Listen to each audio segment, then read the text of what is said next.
কিয়ামতের কঠিন ময়দানে আল্লাহ সূর্যকে ডাক দিবেন, সূর্য মানুষের আধা উপরে চলে আসো, এদের মগজ গালায়া দাও। আমি এদেরকে কি দেই নাই দুনিয়াতে, সব দিছি, কিন্তু ওরা আমার নাফরমানি করছে। আমি জন্ম থেকে নিয়ে মার পেট থেকে নিয়ে বালেক হওয়ার আগ পর্যন্ত শুধু দিয়েই গেছি, কোনোদিন চাই নাই। তারা যখন বালেক বানাইলাম, এই দুনিয়াতে থাকার মতো বাঁচার মতো সব উপকরণ আমি আল্লাহ দিলাম। এত নিয়ামত যে তার পিছনে আমি দিলাম, আমার কিছু পাওনা তার সামনে পেশ করেছি। এই পাওনাগুলো ওরা আদায় করে নাই। যারা আদায় করে বিদায় হবে, আল্লাহ এদেরকে আলাদা করে ফেলবেন, সূর্যের নিচে রাখবেন না, আল্লাহর আরশের ছায়া তলে নিয়ে বসায়া রাখবেন। নাফরমানদেরকে সূর্যের নিচে দাঁড় করায় আল্লাহ বলবেন, এদের মগজ গালায়া দেয়। দুনিয়ার জমিনে আল্লাহ কি দেন নাই লক্ষ্য করে দেখেন। একজন মানুষ সৌদি প্রবাস, সৌদি আরবের বাসিন্দা, আরবি মানুষ, শ্বাসকষ্টে আক্রান্ত হওয়ার কারণে তার একটা হাসপাতালে নিয়ে ভর্তি করা হলো, প্রাইভেট ক্লিনিক। 24 ঘন্টা ওইখানে থাকার কারণে ওনার বিল আসছে 3000 রিয়াল। হাসপাতাল কর্তৃপক্ষ জানাইছে বিল পরিশোধ করে তারপরে রোগী নিয়ে যাবেন। বিল পেপারটা রোগী হাতে নিছে, মুরব্বী মানুষ, বিল পেপারটা দেখতেছে আর চোখ থেকে টপ টপ করে পানি পড়া শুরু হয়ে গেছে। বড় ছেলে সামনে আইছে, আব্বা 3000 রিয়াল, এই জন্য বুঝে আপনি কাঁদতেছেন, এটা আমরা বন্ধু বান্ধব নিয়ে এক বৈঠকেই খরচ করে ফেলি। এমনি মুরব্বী চোখের পানিটা মুইটাই বলতেছেন, বাবা রে আমি 3000-এর জন্য কান্দি। মাত্র একটা দিন অক্সিজেন ব্যবহার করার কারণে যদি 3000 বিল পেপার সামনে জমা হয়, জন্ম থেকে নিয়ে এই পর্যন্ত যিনি আমারে অক্সিজেন দিয়া বাঁচায় রাখছেন, না জানি কত বিল জমা হয়েছে। ওই দিন বিল পরিশোধ যখন করতে হবে, তুমি পুত্র আমার সাথে থাকতা না। ওই চিন্তা করতেছি আমি, মাওলার পাওনা তো আদায় করতে পারছি না। মহান মাওলাই করিম বড় আদরের ডাক দিয়া তিনি বলেন, ইয়া আইয়ুহাল্লাযীনা আমানু, ও ঈমানওয়ালা গণ, ও দামি সম্পদওয়ালাগণ, ও জান্নাতের মালিকগণ। এক একজন ঈমানদার এক একটা জান্নাতের মালিক। খুশি না বেজার? এক একজন ঈমানদার এক একটা জান্নাতের মালিক। দুনিয়াতে কিচ্ছু নাই, গাম জড়ায়া কামাই করে খায়, কিন্তু আল্লাহর বিধান মতো সে জীবন যাপন করে। হালাল পথে রুজি রোজগারের বাউনাই উপবাস করে থাকবো, তবু হারাম খাইতো না, আল্লাহ যদি গুসা হয়। এই জাতের গরিব মানুষগুলোর জন্য আল্লাহর বড় মায়া। কিয়ামতের দিন ধনীর 500 বছর আগে এদেরকে জান্নাতে ঢুকাইবে। হাসরের মাঠে একদল মানুষ, দুনিয়ার জমিনে যারা ধনী ছিলেন তারা আফসোস করে বলবেন, দুনিয়াতে অনেক গরিবরা দেখবেন যাদের ধৈর্য সবর কম, যাদের বুঝ কম, তারা কয় ধনী কেন হইলাম না, আল্লাহ আমরা ধনী কেন বানাইলেন না। এই আফসোসের শব্দগুলো মুখ থেকে বের করে বড় কষ্টের সাথে বোঝা যায় বেরোয়। দুনিয়ার জমিনে গরিবগণ আফসোস করে বলে, আল্লাহ ধনী কেন বানাইলেন না। কিয়ামতের ময়দানে অনেক ধনীগণ এই আফসোস করে বলবে, আল্লাহ দুনিয়ার জমিনে কেন গরিব বানাইলেন না। ধন সম্পদ স্থায়ী নয়, সম্পদে অনেক সময় মানুষকে বিপদগামী বানায়। কম সংখ্যক লোকে সম্পদ দ্বারা আল্লাহর সন্তুষ্টি কিনতে পারে, খুব কম মানুষ। বেশিরভাগ মানুষই ধনী হইলে ভুল পথে যায়। একটা ধারালো চাকু, এই চাকুটা যদি কোনো ডাক্তারের হাতে দেওয়া হয়, এটা দিয়ে অপারেশন হবে, অপারেশন। আর এই চাকুটাই যদি চোর ডাকাতের হাতে থাকে, তাহলে মানুষের জীবন বিপদের মধ্যে আছে। ঠিক তেমনি আপনি যদি ধনী হন, এই সম্পদ রেখে যে বিদায় হবেন, একবার মনে মনে ভাববেন আপনি এই সম্পদ যাদের জন্য রেখে যাচ্ছেন, ওরা কি আসলেই সম্পদ কোন পথে ব্যবহার করবো এই যোগ্যতা এদের আছে কিনা, এটা বোঝা দরকার। সন্তানকে আগে যোগ্য করা জরুরি। সন্তানকে যদি আপনি যোগ্য বানাইতে পারেন, কি রাইকা গেলেন না গেলেন এগুলো কুস্তই না। আর সন্তান যদি যোগ্য বানায় না যাইতে পারেন, পাহাড় পরিমাণ সম্পদ রেখে গেলেও অভাব দূর হবে না। হলো দিনদার আর দুনিয়াদার, ডাইনে চলুইয়া আর বামে চলুইয়া। সন্তানকে যদি দিনদার বানায় যাইবার পারেন, এই সন্তান দিনদারির নজরে আপনার সামনে দাঁড়াইলে কথা বলতে ভয় পাবে। আমি আওয়াজ দিলে যদি আব্বা গুসা হয়, আমি কোন ভাবে কথা কইলে আমার আব্বা খুশি থাকবো, এই চিন্তা থাকবো তার মন। আর যদি সন্তান দুনিয়াদার হয়, উল্টা মা বাপে ভয় পাইব সন্তানের সামনে কথা কইতে, না জানি আমার দমক মানে কি। এমন ঘটনা ঘটেনি না ঘটে না? খুব খেয়াল করবেন, সন্তান জন্ম দেওয়া যেমন জরুরি, এদেরকে সঠিক শিক্ষা দিয়া মানুষের মতো মানুষ বানানো বেশি জরুরি। পানি বড় উপকারী বস্তু, উপকারী নিয়ামত, কিন্তু এই পানিতে পরে আবার মানুষ জীবনও হারায়। বাতাস মানুষের জন্য উপকারী, বাতাসের গতি যদি ঠিক না থাকে তাহলে থাকে না তার ঘরবাড়ি। আগুন বড় উপকারী, আগুন যদি নিয়ন্ত্রণের বাহিরে চলে যায়, জ্বালায় পুরায় ছাই করে দেয়।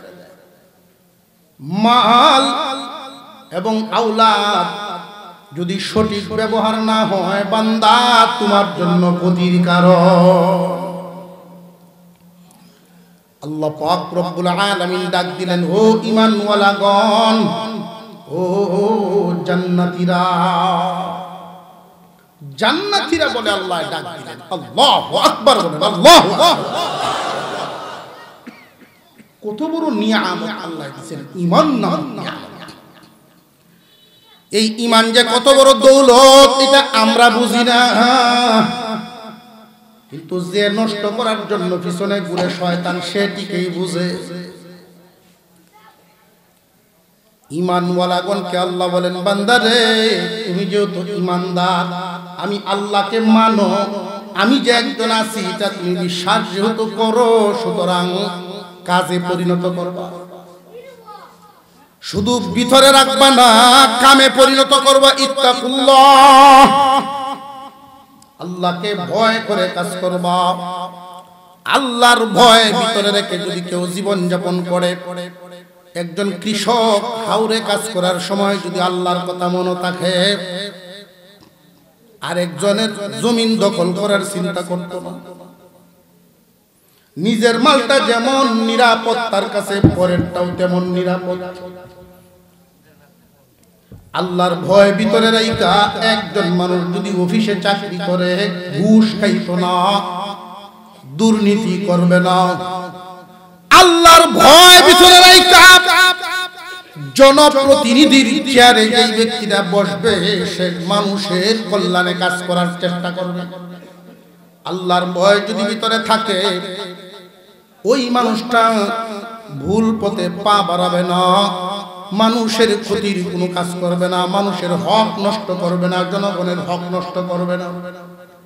আল্লাহ পাক রব্বুল আলামিন বলেন, বান্দা আমি আল্লাহকে ভয় করো, কারণ তোমরা যেইভাবে আমি দয়ার সাগর মনে করে বসে আছো, আমার যার একটা নাম আছে ওইটাকে তোমরা ভুলে গেছো। আমি আল্লাহ যেই রকম দয়াল আমি আবার কঠোর। আমি যদি কাউরে ধরি রে, ইতিহাস কি তোমরা শুনো নাই? ইতিহাস কি শুনো নাই? বড় বড় মিস্টারদেরকে আমি জিরু বানায়া নিস্তেনাবুদ করে দিছি। আল্লাহ পাক রব্বুল আলামিন যেমন রহমান, আল্লাহর আরেকটা নাম আছে কাহ্হার। কিয়ামতের কঠিন ময়দানে আল্লাহ সূর্যকে ডাক দিবেন, সূর্য মানুষের আধার উপরে চলে আসো, এদের মগজ গালায়া দাও। আমি এদেরকে কি দেই নাই দুনিয়াতে, সব দিছি, কিন্তু ওরা আমার নাফরমানি করছে। আমি জন্ম থেকে নিয়ে মার পেট থেকে নিয়ে বালেক হওয়ার আগ পর্যন্ত শুধু দিয়েই গেছি, কোনোদিন চাই নাই। তারে যখন বালেক বানাইলাম, এই দুনিয়াতে থাকার মতো বাঁচার মতো সব উপকরণ আমি আল্লাহ দিলাম। এত নিয়ামত যে তার পিছনে আমি দিলাম, আমার কিছু পাওনা তার সামনে পেশ করেছি। এই পাওনাগুলো ওরা আদায় করে নাই। যারা আদায় করে বিদায় হবে, আল্লাহ এদেরকে আলাদা করে ফেলবেন, সূর্যের নিচে রাখবেন না, আল্লাহর আরশের ছায়া তলে নিয়ে বসায় রাখবেন। নাফরমানদেরকে সূর্যের নিচে দাঁড় করে আল্লাহ বলবেন এদের মগজ গালায়া দেয়। দুনিয়ার জমিনে আল্লাহ কি দেন নাই লক্ষ্য করে দেখেন। একজন মানুষ সৌদি প্রবাস, সৌদি আরবের বাসিন্দা, আরবি মানুষ, শ্বাসকষ্টে আক্রান্ত হওয়ার কারণে তার একটা হাসপাতালে নিয়ে ভর্তি করা হলো, প্রাইভেট ক্লিনিক। 24 ঘন্টা ওইখানে থাকার কারণে ওনার বিল আসছে 3000 রিয়াল। হাসপাতাল কর্তৃপক্ষ জানাইছে বিল পরিশোধ করে তারপরে রোগী নিয়ে যাবেন। বিল পেপারটা রোগী হাতে নিছে, মুরব্বী মানুষ, বিল পেপারটা দেখতেছে আর চোখ থেকে টপ টপ করে পানি পড়া শুরু হয়ে গেছে। বড় ছেলে সামনে আইছে, আব্বা 3000 রিয়াল, এই জন্য বুঝে আপনি কাঁদতেছেন, এটা আমরা বন্ধু বান্ধব নিয়ে এক বৈঠকেই খরচ করে ফেলি। এমনি মুরব্বী চোখের পানিটা মুইটাই বলতেছেন, বাবা রে আমি 3000-এর জন্য কান্দি। মাত্র একটা দিন অক্সিজেন ব্যবহার করার কারণে যদি 3000 বিল পেপার সামনে জমা হয়, জন্ম থেকে নিয়ে এই পর্যন্ত যিনি আমারে অক্সিজেন দিয়া বাঁচায় রাখছেন, না জানি কত বিল জমা হয়েছে। ওই দিন বিল পরিশোধ যখন করতে হবে, তুমি পুত্র আমার সাথে থাকতা না। ওই চিন্তা করতেছি আমি, মাওলার পাওনা তো আদায় করতে পারছি না। দৈনিক 5 ওয়াক্ত নামাজ পড়তে হবে,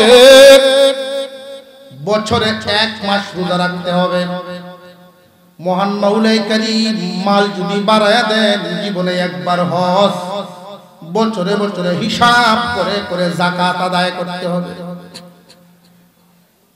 এই জন্যই অনেক ধনীরা আফসোস করে হাসরের মাঠে বলবে, কেন গরিব হইলাম না? তাহলে তো যাকাতের এই বিধান আমার জন্য থাকলো না। নবীজির দরবারে একজন সাহাবী হাজির হয়ে বলেন, ইয়া রাসূলুল্লাহ, ইয়া হাবিবাল্লাহ, ইসলামের বিধানগুলো আমার জন্য একটু সহজভাবে পেশ করেন, যেন আমি আমল করে জান্নাতে যাইবার পারি। আল্লাহর পয়গম্বর বলেন, তুমি কালিমা পড়ছো? জি হুজুর, কালিমা পড়ে মুসলমান হইছি। আল্লাহর নবী বলেন, ইসলামের খুঁটি হলো 5টা। ইসলামের খুঁটি কয়টা? জোরে আওয়াজ দিয়ে এখন কয়টা? কালিমা পড়ে মুসলমান হয়ে গেলাম, একসাথে আমরা সবাই উচ্চারণ করি, লা ইলাহা ইল্লাল্লাহ মুহাম্মাদুর রাসূলুল্লাহ। বাকি রইল আর কয়টা? এই সাহাবী বলেন, ইয়া রাসূলুল্লাহ, আমি গরিব মানুষ, অন্যের ক্ষেত কামারে বাগানে কাজ করে সংসার চালাই, আল্লাহর রাসূল বলেন তাহলে হজ এবং যাকাত তোমার জন্য আল্লাহ মাফ করে দিয়েছে। সুবহানাল্লাহ। এখন রইল কয়টা? বছরে 1 মাস আল্লাহর জন্য রোজা রাখতে পারবানি? আল্লাহর নবী বলেন তাহলে একটা কুঠির প্রতি খুব মজবুত দিয়া ধরবা, এই একটা কুটিকে মন লাগায় ধরে রাখবা, এইখানে কোন দুর্বলতা যেন না আসে, তাহলে আল্লাহর পাওনা আদায় হয়। এই যে 3000 রিয়ালের বিলের কথা বললাম, হাসপাতাল কর্তৃপক্ষ অক্সিজেন দিছে বিদায় 3000 নিছে। আমার প্রশ্ন হলো, অক্সিজেন কোন মানুষ কোন বিজ্ঞানী 1 ফুটা বানানোর ক্ষমতা রাখে? অক্সিজেন বানাইছেন কে? ওই কোম্পানিওয়ালা শুধু অক্সিজেনকে বোতলে ভরার কারণে যদি 3000 বিল হয়, যিনি বানাইছেন তার বিল কত? 1 বোতল পানির দাম 30 টাকা দিবেন, তারপরে দোকানদার দিব। 1 বোতল পানি আনতে যদি 30 টাকা দোকানদারকে দিয়ে আনতে হয়, দোকানদারে কি করছে? ফ্যাক্টরিওয়ালায় পানিটা শুধু বোতলে ভরার কারণে যদি এই দাম হয়, বান্দারে তোমারে আমারে যিনি পানি দিবেন উনার বিল কত? প্রত্যেকটা বস্তু খেয়াল করেন, আল্লাহর দেয়া নিয়ামত। আমরা কি খাই, কি ভোগ করি, আমি আপনাকে দুনিয়াতে বাঁচায় রাখবার জন্য আল্লাহ সবচেয়ে প্রয়োজনীয় বস্তুগুলো আল্লাহ বান্দার সামনে হাজির করে রাখছেন। বাতাস কিনতে হয় না, আল্লাহ ফ্রি করে দিয়েছেন। আগুন ছাড়া, আলো ছাড়া মানুষ চলতে পারবে না, আলো সহজ করে দিয়েছেন। পানি ছাড়া মানুষ বাঁচবে না, তেলের চাইতে পানির প্রয়োজন বেশি, পানির দাম আল্লাহ কমায় দিয়েছে। বান্দা তোমার জন্য আল্লাহ কি দেন নাই, কিন্তু তুমি তো মাওলারে বলে রঙিন দুনিয়ায় অন্ধ হয়ে গেছে। আল্লাহ রাব্বুল আলামিন তোমার ঘুম ভাঙায়া ডাকায়া বলেন, বান্দারে আমারে ভয় করিয়া তুমি চলো, যতই ঘোরাফেরা করো আমার কাছে কিন্তু ধরা খাওয়াই লাগবে। একদিন তো এই দুনিয়ায় তুমি ছিল না, তোমার নাম নিশানাও কেউ জানতো না। আমি আল্লাহ তোমাকে দুনিয়ায় যাওয়ার ব্যবস্থা করে দিলাম, এমন নিয়ামত দিয়া পরিপূর্ণ করে দিলাম, পদ পদবী নাম যশ খ্যাতি সব আমি আল্লাহ দিলাম। আর আজকে বুঝি এইগুলো পাইয়া আমারে ভুলে গেছো। আমার সামনে তুমি দাঁড়াও না, 5 বার দৈনিক তুমি আমার সামনে দাঁড়াইলে আমি আল্লাহ খুশি, কিন্তু তুমি বান্দা দাঁড়াও না, দুনিয়ার কাজ কামের অজুহাতে আমারে ভুলে গেছো। আল্লাহ পাক রব্বুল আলামিন 5 ওয়াক্ত নামাজের হিসাবটা নেবেন সর্বপ্রথম। যার নামাজের হিসাব পরিপূর্ণ হবে, অন্যগুলো আসান হবে। আর এই জায়গায় যদি গন্ডগোল হইয়া পড়ে, যার রেকর্ড ফয়লাতি চুরি আছে জীবন ভর, এটা খুব কড়া করে নজর রাখবে। 5 ওয়াক্ত নামাজ আজ থেকে ছাড়বো না ইনশাআল্লাহ, এরকম নিয়ত করতে পারবো। কে কে আছেন একটু হাত তুলবেন দেখতাম। নারে তাকবীর, আল্লাহ কবুল করে বলুন আমিন। নামাজটা ছাড়বেন। এখন প্রশ্ন হলো, হুজুর আল্লাহ একজন আছেন এই বিশ্বাস মনে আছে, নামাজ পড়ন লাগবে এই বিশ্বাসও আছে, পড়তাম যাইও মসজিদে যে আজ ছাড়তাম না। শীতের সময় লেফটা উড়ে শুয়ে রয়েছি, আজান শুনছি, ঘুম ভাঙছে, শয়তানে খালি ফাম দিতেছে, উঠতে থাকতে জমাতের টাইম আছে বেলা, আবার চোখ লাগিয়েছে।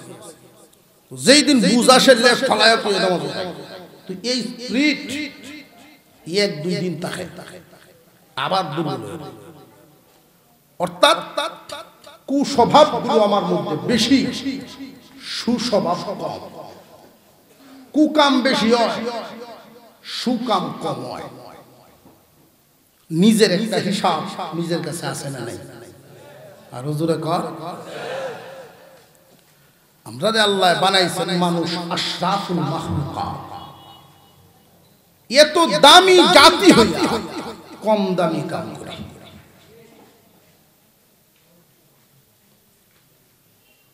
দেখবেন স্বজাতির সাথে কোনদিন কোন প্রাণী স্বজাতির সাথে কোনদিন এত খারাপ আচরণ করে না মানুষ মানুষের সাথে যে আচরণ করে। কত নিকৃষ্ট হয়ে গেছে আমরা। অথচ প্রাণীদের মধ্যে সবচেয়ে নিকৃষ্ট কই? কুকুর রে। ঠিক না বেটি? কুকুর নিকৃষ্ট কই আমরা। অথচ কুকুরের মধ্যে আল্লাহ এমন কিছু সিফত রাখছে, একটা সিফত যদি আপনি আমার মধ্যে আসে বান্দা ওলি হয়ে যাবে। আরো জোরে করেন সুবহানাল্লাহ। আপনি মাছ আনছেন বড়, দুই একটা মাছ কিনলেন, বড় মাছ, বোয়াল মাছ, কাতলা মাছ কিনে আনছেন বাজার থেকে, আর আপনার বাড়ির তাহে একটা কুকুর, আপনার বাড়ির যে তাহে কুকুর, এর লাগি আলাদা কোনো ঘরও বানাইছেন না। শীত আইলে পরে বিছনাও দেন না আলাদা। যখন দেখে আপনি বাড়ি গাটা দেয় উঠতেছুন মাছ লইয়া, হে কুকুর এই আজকে কেমন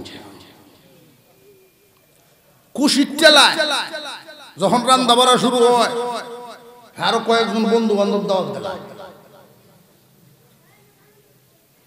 দেখছো ঠিক না বেটি? হ্যাঁ, সাথে দেখবেন আরো দু তিনজন গিরিয়ারা করতো, উত্তর ভরা দক্ষিণ ভরা দাওয়াত দিচ্ছে, অনুষ্ঠান আছে। রাত যখন মালিক খাওয়াত ভয়, উষার বারান্দার সামনে তারা আছে, একটু আওয়াজ দেয় যে আমরা আসি, কাটাকুটারির অপেক্ষা টুমা চায় না। তো ঘরের মহিলায় ফতুয়া দেখছে রাত বাইরে ভালো দিলা বেটি সর্বনাশ করে আমার। এখন হেড যেমন তেমন বন্ধু বান্ধব জানছে, জায়গা কি করণ যাবো মাফ করে দিস, তোরা আনছিলাম যেমন গেছি গিয়া। এই রাগে কুকুর কি কোনোদিন মালিকের বাড়ি ছেড়ে দেয়? আর আমরা যদি একটু সামান্য কমতি হয়, সাতের জমিন দান হয়েছে 20 মন, আমারটা 18 মন কেন? কথা বুঝাইতেছে? তাহলে কুকুরের খাসলতের চাইতে আমার খাসলত ভালো হইল। কুকুর সারা রাত বাড়ি পাহারা দেয়, প্রভুর ভক্তি কমে না। গভীর রজনীতে মালিক যদি বাহির থেকে কোথাও ঘুরে গেলে আইয়ে রাত্রে 2টা 2:30টার সময় ওয়াজ তুই যাও আর গান তুই যাও, আমরা তো ব্যক্ত দিয়ে যাই না। আল্লাহ আমাদের সকলকে সহি বুঝ দেন বলুন আমিন। গভীর রাত্রে বাড়িতে ঢোকার সময়, শীতের রাত, চাদর টাদর মাথা উঠায় দেওয়া চিন্তার থাকে না, এমনি মানুষের আওয়াজটা ফাইয়াই দেখে দৌড়ে আপনারও ছাত্র ভোগ ভোগ করে তুললে লইল করতে শুনে অত রায় তেলা তুমি ভোগ বহানির অর্থ হইল এটা। আপনি যদি এই সময় কোন আমি এর অর্থ হইল আমার বাড়ির তা হস বেড়া আমারও জিনস না দাস, আপনার আওয়াজটা শুনলেই তার ভাব পরিবর্তন হয়ে যায়। সিগন্যাল চমালি কাছে আয়া গারের পশম দাঁড় করায় দেয়, সিলিন্ডার লেজ ভালায়া সাইডে দেখ হু করে আওয়াজ করে সরি চিন্তা চিনা সরি।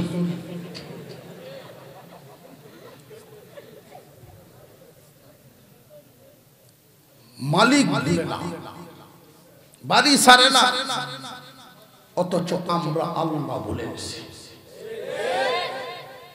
তার নিকৃষ্ট বলি কেন? কিতাব ওলাগণ লিখেন যে তার মধ্যে 3টা দোষ আছে। এই 3 দোষের কারণে তার নিকৃষ্ট প্রাণী বলা হয় অন্যদের তুলনায়। এর মধ্যে একটা দোষ হইল বেহায়া, নির্লজ্জ। প্রত্যেকটা প্রাণীকেই আল্লাহ তাআলা সৃষ্টিগতভাবে লজ্জাস্থান দেখে রাখার উপকরণ দিয়েই সৃষ্টি করছে। মানুষের যেহেতু লেজ নাই, কাপড় চোপড়ের লজ্জাস্থান দেখে রাখে, আর প্রত্যেক প্রাণীদেরকে আল্লাহ লেজ দিয়া লজ্জাস্থান দেখে রাখে। ছাগলের লেজ তার থেকে লম্বা না বাড়ি, 4 আঙ্গুল লেজ, এর পরেও ছাগল দেখতে তো হ্যাঁ আদাতের উপরে লম্বা, এর পরেও ডাহে না, উল্লায় তো ঠিক না? ঠিক এরকম বেহায়া অভ্যাস, এই কুস্বভাব মানুষের মধ্যেও পাওয়া যায়। পর্দা করার মতো কাপড় চোপড় তার মধ্যে আছে, যোগ্যতাও তার কাছে আছে। তো এমন জাতের ফ্যান কিনছে যতই টানাটানি আধা ভাষা ভিজে দেব। ইদানিং ফ্যান বাইরে হচ্ছে, কোন কোম্পানি ইদানিং বের করছে। আর আমার মুসলমান যুবক ছেলেরাই চোরা দাম দিয়ে কিনতেছে। সামনে কুচিরা বিরা টুকরা টাকা নাই, আর পিছন দিয়ে যতই টানে নাবি পর্যন্ত উঠতো না, এটা আধা ভাষাই উঠন থাকে। উফরের গেঞ্জি রে দেব এটা বাকিটা টাহে। হুজুর আপনি বুঝলেন কি বেটা ভিনছো? আমি দেখকে দিতেছি আমাদের বাজারে ফুস্টাল লাগায় একটা মইয়ের উপরে খারু, তো মইয়ের উপরে খারু যখন ফুস্টাল লাগায় গেঞ্জি উপরে টানে হেন্দে তো তেলা শেষ। অন্য অন্য দুষ্ট ফুলা হনে করে কি মোবাইল বাইর হয়ে হের ছবি তুলতেছে। আমি চিন্তা করলাম, আরে বাবা, গরিবের ঘরের হইতে বুঝতাম অভাবে 3 ফ্যান্টের দামের সমান একটা দাম দিয়ে 1 ফ্যান্ট কিনছে, নির্লজ্জ বেহায়া।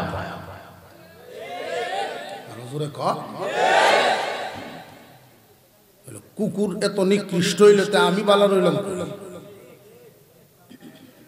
কুকুরের আর একটা দোষ হইল নাফাক থাকতে পছন্দ করে, নাপাক তার পেশাবের ডিজাইনটা দেখবে,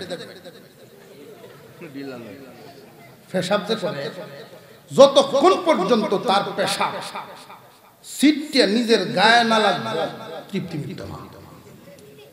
কোন কারণে বালুর উপরে পেশাব করে বেশি দৌড়িয়ে বালুর উপরে শুরু হচ্ছে, একটু কোন করে দেয় না, সিটাই না ট্যাংলা মায়ের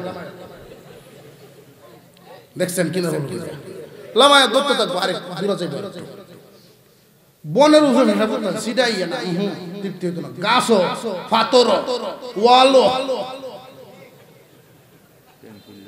কথা বুঝাইতেছে। সিডাটা যখন তার শৈল লাগবে, হ্যাঁ ওহন গিয়া তৃপ্তি হয়েছে। বহুত মানুষ আমরা ভাই ভাই আমার নামার হুজুর কাপড় দিয়ে তো কুত্তার চরিত্র, তুমি কেন লাগে কুকুরের শরীর না ভাত থাকবো, তুমি মানুষ ইনসান, তোমারটা কেন লাগে না ভাত থাকবো ভাই। এই মুহূর্তে যদি তোমার মরণ হয় নাফাক হইয়া নাপাক হইয়া তুমি মরলা। মুসলমান ভাইয়েরা, কুকুরের আরেকটা দোষ হলো পবিত্র খাবারের চাইতে অপবিত্র না, হালালের চাইতে হারামটা তার কাছে বড় আরাম লাগে। আপনার তরি তরকারিতে ভাত মাহায়া একটা থালা তোহর ঘরের ধরো, আর শুরু একটা বাচ্চা কাচ্চা ভায়ানাও সেটা ভালো লাগে না, কিছুক্ষণ তাও এমনি দেখবেন আপনার এই সেনাপতি ঘুরে যাই, আপনি পরীক্ষা করে দেখবেন বাদ যে মাহায়া তো হে নোয়াকে যাইতো না, হে সেন্ট হে দিয়ে ভালো লাগবে না, আর একটু জোরে কর। এই কুস্বভাব যে সমস্ত পুরুষদের মধ্যে আছে, মানুষের মধ্যে আছে, হালালের চাইতে হারামটা তার কাছে আরাম ভালো লাগে। বিবি সাহেবের সামনে আমোদ ফুর্তির কোনো আলাপ নাই। তো শালিরা লাগাল ভাই বুড়া জোয়াল হয়ে গেছে। বিবি সাহেবের সাথে এত নেক নজরে সুন্দর নজরে তাকায় দেখতো না, ফোরের দিক থেকে যে নজর চাইব, এটা কুকুরের স্বভাব। কথা বুঝাইতে চাইতেছে। ইয়া আইয়ুহাল্লাযীনা আমানুত্তাকুল্লাহা ওয়া কুনু মা'আস সাদিকিন। আল্লাহ বলেন, ও মানুষ, তোমাদেরকে বড় আদর করে বানাইছি, তোমাদেরকে বড় আদর করে বানাইছি আমি আল্লাহর ইবাদতের জন্য। নবীগণকে পাঠাইছি, যুগে যুগে নবী পাঠাইছি ইবাদতের পদ্ধতি শিক্ষা দেওয়ার জন্য।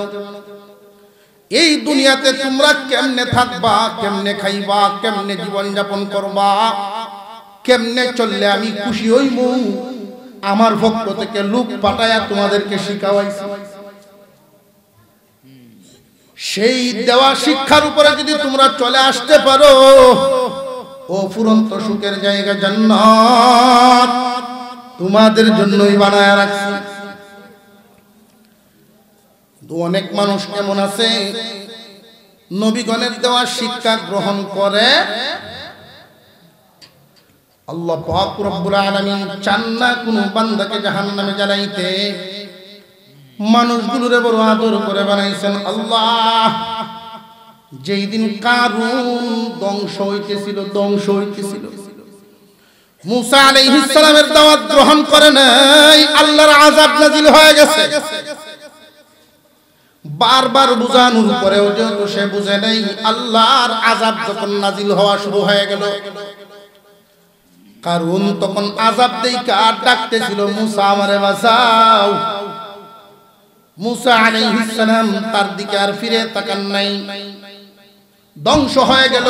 একদিন আল্লাহ ডাক দিয়া বলেন, মুসা রে, কারুন তোমারে কয়বার ডাক দিছিল গণছিলা? না, আমি তো গণি নাই। কারুন তোমারে 40 বার ডাক দিছিল। মুসা আমারে বাঁচাও, মুসা বাঁচাও, এইভাবে 40 বার তোমারে ডাক দিছে। এই নাফরমানের দিকে আমি আল্লাহর রহমতের দরজা কিন্তু খুলাই দিই, আমি তার দিকে মার নজর দিয়ে তাকায় রইছি। তোমারে 40 বার ডাক না দিয়ে যদি আমারে একবার আল্লাহ বলে ডাক দিত, আমি ওরে মাফ করে আমার রহমতের কুলে উঠায় নিতাম। আমি চাই না কোন বান্দারে জাহান্নামে জ্বালাইতে, বান্দা জাহান্নামে যাইব তার খাসলতে। পথ ঠিক করেন, যেই পথে চললে, যেইভাবে চললে আল্লাহ খুশি হন, সেই পথে চলতে হইব। হুজুর মনে তো চায়, কিন্তু অভ্যাস হয়ে গেছে কু অভ্যাস। সুস্বভাবের চাইতে কুস্বভাব আমার আপনার মধ্যে বেশি হয়ে গেছে। এখন প্রশ্ন জাগে, কুস্বভাব বাদ দিয়া সুস্বভাব কেমনে জাগানি? সুস্বভাব জাগানোর জন্য মেহনত করা লাগবে, কুস্বভাব জাগানোর জন্য কোনো মেহনত করন লাগে না, এটা অটোমেটিক হয়। অসুবিধা হইতেছে না তো?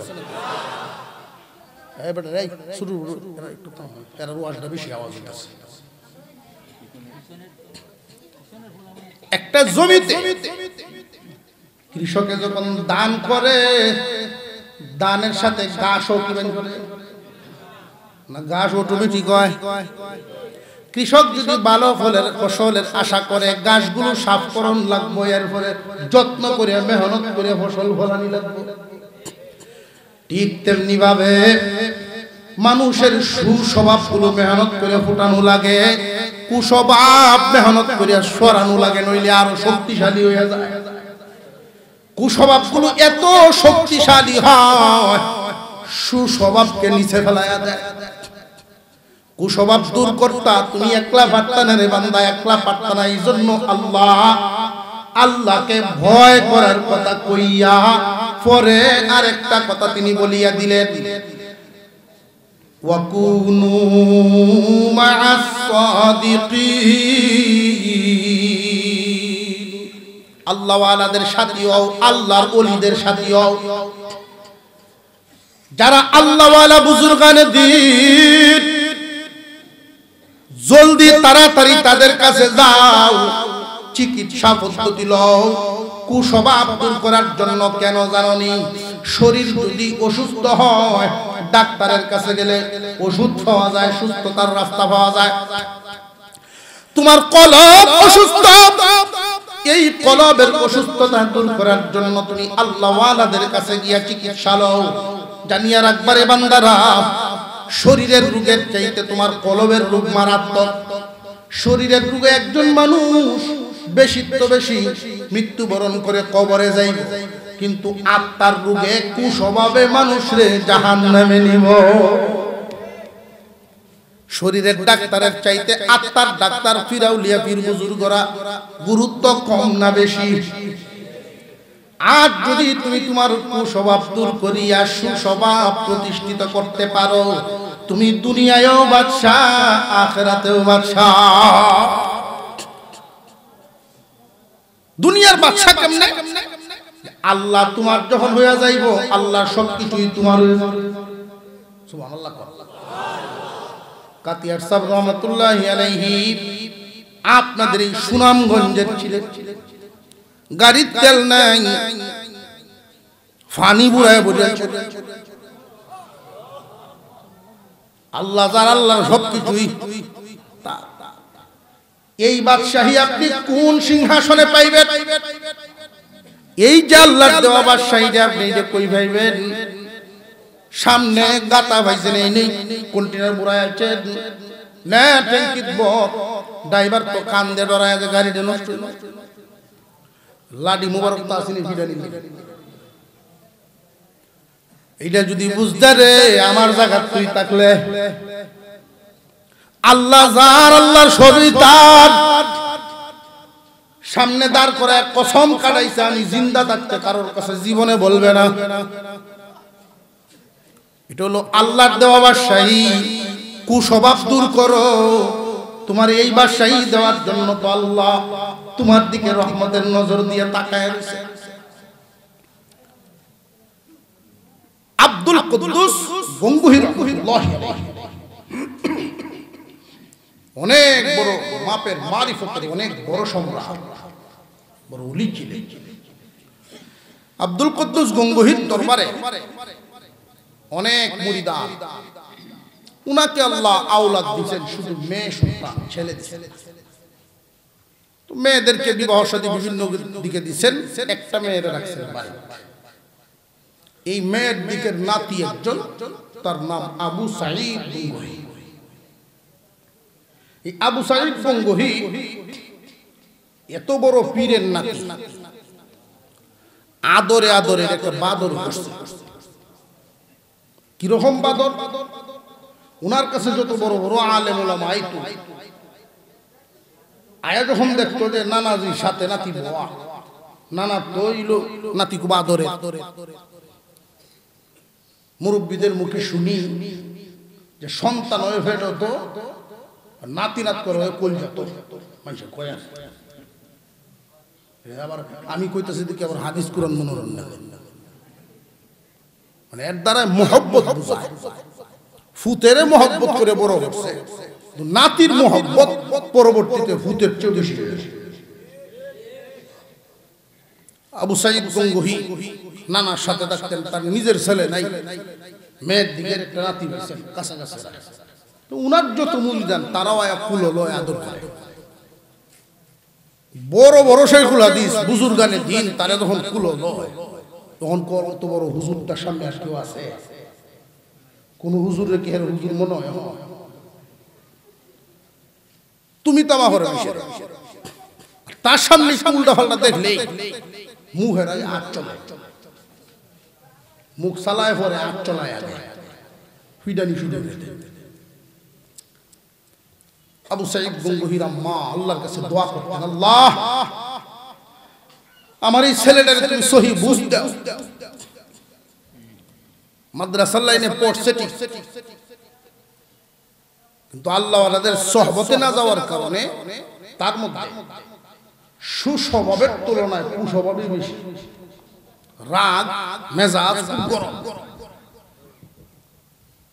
হঠাৎ একদিন ঘুরতে ঘুরতে ঘুরতে ঘুরতে একটা মসজিদের সামনে গিয়ে বসে এই আবু সাঈদ গঙ্গুহি, মসজিদের মুয়াজ্জিন সাহেব ডাক দিয়েছে, ওই মসজিদ, সম্মান দিয়ে ডাক দিতে না, কারণ সম্মান তো তার হৃদয়ে নাই। কারণ নফস যে, এই নফসটাকে যদি সাইজ করন লাগে গলা দড়ি লাগানি লাগে, আর নফসের গলায় দড়ি লাগাইতে পারে আল্লাহ ওয়ালা গলা। এই জন্য আল্লাহ বলেন প্রথম কথা ইত্তাকুল্লাহ, আল্লাহকে ভয় ভয়। হিসাব মিলাইবা পরিপূর্ণভাবে ভয় করতে পারছো কিনা, যদি দেখো গন্ডগোল অনেক ঝামেলা চলতেছে পারতাছি না, জলদি দেরি নাই, জলদি আল্লাহ ওয়ালাদের কাছে তারা রশিদে গলা বাঁধে দিব, তখন ঠিক এই ছেলে বসা, অসুবিধা হইতেছে না তো? আর কয়েকটা মিনিট।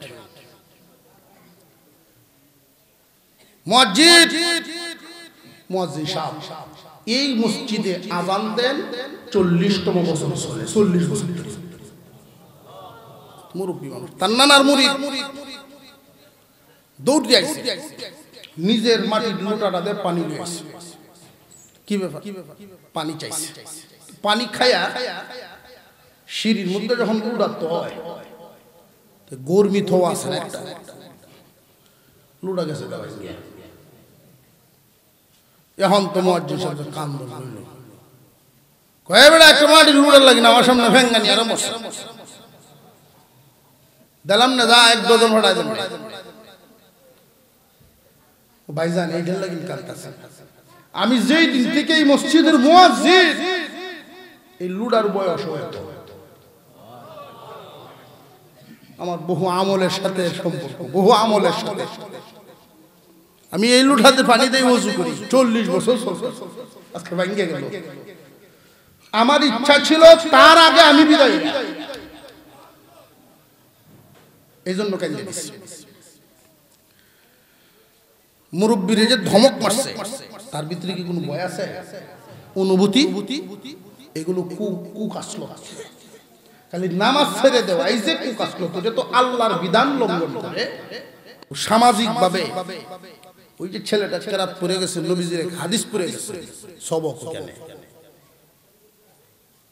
তোমার হাত এবং জবান দ্বারা যেন অন্যের কোনো ক্ষতি না হয়, তখন তুমি মুসলিম, এর আগ পর্যন্ত না। উনি ভাঙ্গা টুকরা লইয়া মসজিদের হেই মাথা দিয়েছে, সিঁড়ি বইয়া এই টুকরাটি একখানা করতেছে। কিছুক্ষণ পরে আবু সাঈদ গঙ্গুহি তাকায়া দেখে মুখের লালা নিয়ে নিয়ে জোড়া লাগায়। এই দৃশ্যটা দেখে আবু সাঈদ গঙ্গুহির মনে এক ধাক্কা লাগতে দৌড়ায়া মুরব্বির সামনে গিয়ে হাজির, জড়ায়া ধরে প্রথমেই মাপ চায়, আমি যে আপনার জুড়ে ধমক মারছি বুঝতে পারছি না, এতদিন আমি অন্য জগতে ছিলাম, এখন কি দেখলাম, এই নিয়ামত এই দৌলত কি আমারে শিখানো যায় না? এমনি এই মুরব্বী বলেন, এই দৌলত তোরে ভাই তোমার ঘরের দৌলত, তোমার ঘর থেকে আনা দৌলত। আমি তো তোমার নানার মুরিদ, বহুদিন ওনার জুতা টানছি আমি। এই দৌলত তোমারে দেওয়ার মতো অনুমতি আমার নাই, কারণ আমি ওনার খলিফা না। আল্লাহর ওলিগণ নফস ঠিক করার জন্য যে আপনি আল্লাহ ওয়ালাগণের কাছে যাইবেন, দেখবেন বাজারে যে জিনিসটা বেশি চলে এটা ডুপ্লিকেট তাড়াতাড়ি বাইর হয়। এই দেশের মানুষ পীর আউলিয়া ভক্ত, আলেম ওলামা ভক্ত, এই জন্য শয়তানে বেজাল ভিড় দিয়ে সমাজ ভরে দিছে। হক না হক যদি না চিনেন তাহলে কিন্তু ভাই উল্টা পাল্টা হবে। যাইবেন ভালো করতে, ওরা ঈমান হারা করে ছাড়ব। হক্কানি পীর চিনার অন্তত তিনটা কথা মনে রাখতে হবে। কুরআন হাদিসের জ্ঞান তার আছে কিনা, এক নাম্বার গুণ। দুই নাম্বার সুন্নত তরিকার আমল তার মধ্যে আছে কিনা, দুই নাম্বার গুণ। তিন নাম্বার আরেকজন পীরের, হক্কানি পীরের এজাজত আছে কিনা, খেলাফত পাইছে কিনা।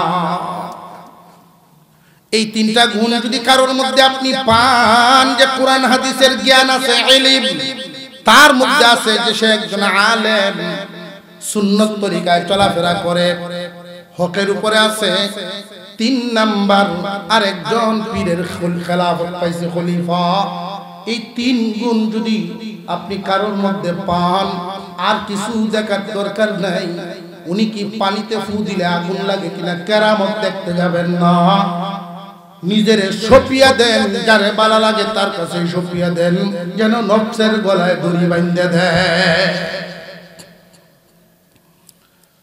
আমি আপনার নানার খেলাফতি পাইছি না, গোলামি করছি, বহুত খেদমত করছি। এই দৌলত দেওয়ার মতো তো তৌফিক আমার নাই রে ভাই। যেন আমি দুনিয়ার রঙিন চশমাটা চোখ থেকে আমার সরে গেছে। দুনিয়ার পদ পদবী চার, এগুলো মূলত আসল বাদশাহী না। 5 বছর যদি ক্ষমতায় থাকে, দেখবেন পরের 5 বছর যে ফিডা কারে কয়, পুলিশের যে সেলুট, আমি এটার থেকে অর্থ রাখা দিচ্ছি। 3 আন বলতে দেয় না, আপনি দেয় নিচে দেখতে মুড়া মারে। এটার অর্থ হইল বাদশাহী ক্ষমতা আছে যতদিন, ক্ষমতা যখন থাকতো না তখন নিচেরটা জোরে কর। মানুষের দেওয়া এটা বাদশাহী, দুনিয়াদারি। আর আল্লাহর দেওয়া বাদশাহী যেটা, সামনে থাকলেও আছে, না থাকলেও আছে, জিন্দা থাকলেও আছে, মরিয়া গেলেও আছে। রঙিন চশমা সরে গেছে আমার চোখ থেকে। এই দুনিয়াদারি আমার দরকার নাই, আমার এই দৌলত দরকার। এই বাদশাহীর পিছনে তো কোন আবু সাঈদ পাগল হয়ে ঘুরতেছে, এখন কই ভাই কই ভাই। এই মুয়াজ্জিন সাহেব বলেন, ভাইজান আমার জানা মতে আপনার নানার যত খলিফাগণ ছিলেন বিদায় হয়ে গেছেন, জিন্দা নাই, একজন আছেন। তা আবার আমাদের এই দেশে না, ওনার বাড়ি ইরাকে বলখে, ওনার নাম নিজামউদ্দিন বলখি। নিজামউদ্দিন বলখি জিন্দা আছে আপনার নানার খলিফাদের মধ্যে, সেইখানে যাইতে পারেন সহজে পাইতে। ওনার আম্মার কাছে আয়েশা যখন অবস্থা বললেন, মা কান্না শুরু করে দিয়েছেন খুশিতে। আল্লাহ তুমি বোধহয় নেক নজরে তাকাইছো আমার সন্তানের প্রতি, তোমার রাস্তায় ডাকার জন্য আল্লাহ তোমার খাঁটি বান্দাদের পথে চালাইবার জন্য বুঝি আমার পুত্র এখন তুমি তাকাইছো। উনি সব ঠিকঠাক করে পাঠাইলেন। আগেই খবর পৌঁছে গেছে নিজামউদ্দিন বলখির দরবারে, পীরের নাতি আইতেছে, আগেই চিঠি পাঠায় দিয়েছে। পীরের নাতি আসতেছে, সংবাদ পায়া সময় মতো, তারিখ মোতাবেক সময় মতো উনার খানকাত থেকে 11 মাইল দূর পর্যন্ত আগায় নেওয়ার জন্য আইছে। 11 মাইল দূর আইছে পীরের নাতি নেওয়ার জন্য। কত ভক্তি শ্রদ্ধা। নাতিরে যদি খেদমত করি, নাতিরে যদি খুশি করি, মেহমানদারি করি, পীরের রূহ খুশি হইব। ঘোড়ার উপরে বসাইছেন নাতিরে আবু সাঈদ রে, আর লাগামটা ধরছেন নিজামউদ্দিন। টাইনে টাইনে 11 মাইল আগে আইছে, 11 মাইল আইতে লয়ে গেছে খানকা। 3 দিন মেহমানদারি, 3 দিন পরে এইভাবে পাশাপাশি চেয়ারের মধ্যে বসা নিজামউদ্দিন বলখি জিজ্ঞাসা করতেছেন, হযরত আপনি কেন আসছিলেন? কিছু তো বললেন না, কোনো উদ্দেশ্য আছে কিনা? আবু সাইদ গঙ্গোহী কন হযরত বহুদিন নফসের গোলামি করছি, বহুদিন উল্টা পাল্টা চলাফেরা করছি, শান্তি নাই, দুনিয়ার বাহাদুরি শান্তি নাই। আমি আসছি আমার নানাজির দেওয়া দৌলত নেওয়ার জন্য। নানা যা আপনারে দিয়া গেছেন এই দৌলত আমি নেওয়ার জন্য আইছি। যেই মাত্র এই কথা বলছে এমন এক ধমক, তাহলে এখানে কেন নিচে বসো, পাশাপাশি চেয়ার ওখানে নিচে বসো, ধমক খায়া নিচে বসো। এতক্ষণ তো মেহমান, আর এখন দৌলত নেওয়ার জন্য যেহেতু আইছে মুড়ি দইয়া চিকিৎসা লাগবো, নিচে বসো। যেই কাপড় ময়লা যত বেশি হইব কষাটাও। 6 মাস মসজিদের মুসল্লি মাদ্রাসার ছাত্র সহ 5 ওয়াক্ত নামাজে এদের জুতা ব্যবহার 6 মাস তোমার ডিউটি যাও। এবং মসজিদ মাদ্রাসার সব বাথরুম নিজে সাফ করবা, পানি পরিষ্কার। কই আসি উনার জুতা টানছে বড় আলেমরা, আব্দুল কুদ্দুস গঙ্গোহী সাহেবের নাতি। নানা যখন কান্দল হয়েছে শেখুল হাদিস সাহেব টান লয়ে গেছে। আর এখন চাকরিটা যদি 6 মাস, এটা হইলো নফসের মাথাটা সিলাই আলু গুড়ার করতে হয়, অর্থাৎ তার চিকিৎসা দিতে হবে। কুমড়াও ফুরিয়ে গেছে তোমার, নিস্তেজ করতে হবে। 6 মাস চলতেছে। শুধু শুধু বাচ্চা যদি দেখে যে জুতা সিটে হয়ে গেছে ডাকে, তার পাগল মনে হবে। মাদ্রাসা ছাত্র, এই পাগলা, আমার জুতা দমক দেয় না, তালেবের এমরে দমক দেয় না, পীরের হুকুম পালন করতেছে। ওইগুলো জুতাগুলো আইনা মাদ্রাসার ছাত্রদের সামনে দেয়। 6 মাস পরে নিজামউদ্দিন বলখি জারুদারে ডাক দিছে, আজকে জারু দিয়া ময়লা যে সময় টুকরিত করে লইয়া ফালানি যাও, এই যে দেখা যায় বেটা জুতা পাও ঘরে, এই বেটার ডাক দিয়ে যাইবা। কোন একটা উসিল্লা তৈয়া উষ্টা খাওয়ার বাণী হোক আর দুর্বলতার বাণী হোক, ময়লার টুকরির মাথা ফালাইয়া দেওয়ার পরে সে কি আচরণটা তোমার সাথে করে এটা আমার কাছে জানাই না। চিকিৎসা দিছে কতদিন? 6 মাস। যখন টেস্ট দিছে রোগের হালতটা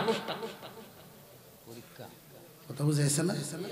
শরীর রোগ হলে টেস্ট দেয় না, ব্লাড টেস্ট, প্রেসার টেস্ট, এগুলো হলো আত্মার পরীক্ষা, আত্মার টেস্ট। এই বাইনে টুকরি ভালো দিছে, কিরম বুঝো ময়লাটা পড়ছে। দেখছুন না রাস্তার সাইডে যদি মুরব্বী মানুষ আটটা যাইতে থাকে, যুবক শরীর লাগিয়ে উঠছে, অথবা কোনো একটা সাইকেলে লাগিয়ে উঠছে, এই মানুষ চিনস, কুদান্ডি দেয় না, এই হেডে দেওয়া মানুষ চিনস যে কয় ভিতর থেকে হেডে দেওয়াইতেছে। আবু সাইদ গঙ্গোহীর উপরে ফেলায় দিচ্ছে ময়লা যাই দিয়া কি কইছে এটা নিজামউদ্দিন বলখির কাছে আয়া কইতো। কেউ করছিলা? জি হুজুর করছি। কি কইলো? ঝাড়ু দিয়া যখন ময়লা ফালছি মারছে টাসছে না, মারছে শুধু কইছে জারছে আর কইছে যে বেটা বলো খাইছে গঙ্গু হইলেন না বুঝতে, মানে আমার এলাকা তৈলে বুঝতে পারলে তো ফিরের বাড়ি। নিজামউদ্দিন বলখি বলেন পর্দে করছে। কি হইছে? পর্দে করছে। এখন এই চাকরি বদলায় দিছে যে আমি যেদিন শিকারে যাব আমার শিকারি কিছু কুকুর ফালে, এই দিনে লয়ে যাবে। একটা কুকুর যদি ছুটবো উপায় নাই, কুকুরগুলো সেভ করতে হবে তোমার। পীরের কথাটা যেন অমান্য না হয়। কুকুর 2-3 হুজুর গেলে একসাথে কাতার বাইন্দে আশের মতো যাইব, মেহকটা এই দিনে করছে কি কোমর বাইন্দে যে গেলে আমার সিরিয়াল হয়ে গেল, তবু পীরের হুকুম অমান্য হতে দিব না। এখন কে বোঝা গেল জাগাত গেছে। জঙ্গলের ভিতরে ঢুকে কুকুর তো এদিক সেদিক দৌড় শুরু করছে, আর উনি আর খারাপ থাকতে পারছেন না, পালাই দিচ্ছে মাটি। কুকুরে শেষরায়া গাছের জোরে টোরে বাড়ি টাড়ি লাগাইয়া সাল চামড়া দিয়ে শুনলে, তবু কুকুর ছাড়ছে না। নিজামুদ্দিন বলখি রাত্রে স্বপ্নে দেখেন তার পীর আব্দুল কুদ্দুস রুহানি সম্পর্ক অনেক উঁচা, মানের ওইটার রাজ্যই আলাদা। ওই লাইন এইভাবে বোঝানো যায় না। আব্দুল কুদ্দুস গঙ্গোহী রহমাতুল্লাহি আলাইহি স্বপ্ন যুগে ডাক দেন, নিজাম রে, আমি তো তোরে এত কষ্ট দেই নাই। এমনি চিৎকার দিয়া ঘুম থেকে উঠাই খুঁজতেছেন আবু সাইদ কই। আবু সাইদ তো শিকার থেকে আসার পরে তার শরীরের ছাল চামড়া গিয়া অসুস্থ অবস্থায় রুগীখানার মধ্যে আছে। নিজামুদ্দিন বলখি সেইখানে দরিয়া গিয়া তার বুকের সাথে জড়ায়া বলেন, দিয়া দিলাম এজাজত, তোমার নানায় যা দিছিলেন।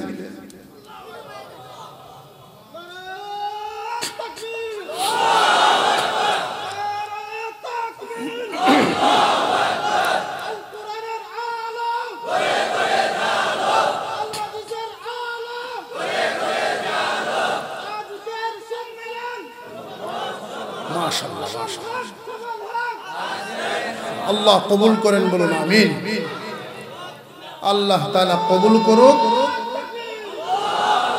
আল্লাহ আজকের মাহফিলকে কবুল করেন, বলুন আমিন। রাস্তা দুইটা, একটা ডানের রাস্তা, ওইটার দরজা জান্নাতে গিয়ে লাগবে, জান্নাতের দরজার মধ্যে এই রাস্তাটা যাবে। আর এই রাস্তায় চলনেওয়ালা কারা? প্রথম কাতারের যাত্রী হলেন নবীগণ, নবীগণ, সিদ্দিকগণ, ওলিগণ, আলেম ওলামাদের জামাত। এই আলেমদের জামাতের সাথে মিলে নবীজি এই কথাটা বলছেন, ও মায়ার উম্মত আমার, এই দলের সাথে থাকবা। কুন আলিমান, হয়তো আলেম হইবা, আও মুতাআল্লিমান, নইলে আলেমদের ছাত্র হইবা। আলেম উলামা যদি তোমার সামনে পড়ে, তোমার আচরণ হবে ছাত্র উস্তাদের মতো। বুঝে আসছে? ব্যাখ্যাটা বুঝে আসছে? একজন আলেমের সামনে তুমি যদি বয়সে বড় হও, তোমার আচরণ যেন ছাত্রের মতো, তালেবে আলেমের মতো থাকে। কারণ সারা জিন্দেগি ভর মাসালা তালাব করন লাগবো, তলব করন লাগবো আলেমের কাছ থেকে। আব্দুল্লাহ ইবনে আব্বাস রাদিয়াল্লাহু তাআলা আনহু, নবীজির চাচা আব্বাস রাদিয়াল্লাহু আনহু, উনাকে কেউ জিজ্ঞাসা করলেন, আব্বাস আপনি বড় না মুহাম্মদ বড়? বয়স বেশি আব্বাস রাদিয়াল্লাহু আনহুর, ফোদেও তো চাচা। উনি উত্তর দিছিলেন, শুনো, মুহাম্মদ আমার চাইতে অনেক অনেক অনেক গুণ বড়। মুহাম্মদ আমার চাইতে অনেক গুণ বড়, তবে আমার বয়স বেশি। উনি বুঝায় দিলেন, দুনিয়াবাসী বয়সে মানুষ বড় হয় না, বড় হয় মানুষ ইলমে। আলেমদের যদি আলেম হইতে পারো, এই দরজা যদি আলেম হইবার না পারো, সারা জিন্দেগি বড় আলেমদের ছাত্র হয়ে থাকবা, এই জামাতের সাথে থাকবা। 3 নাম্বার, আলেম ওলামারা যেই কাজকর্ম করে, মসজিদ মাদ্রাসা তালেবে ইলমদের যেই খেদমত, কোরআনের খেদমত, ওইগুলোর সাথে তোমরা লাগায়া দিবা, শ্রম দিবা, অর্থ থাকলে অর্থ দিবা, যেইখানে যেটা লাগে সেটা দিবা, ওই দলের সাথে লাইগা থাকবা।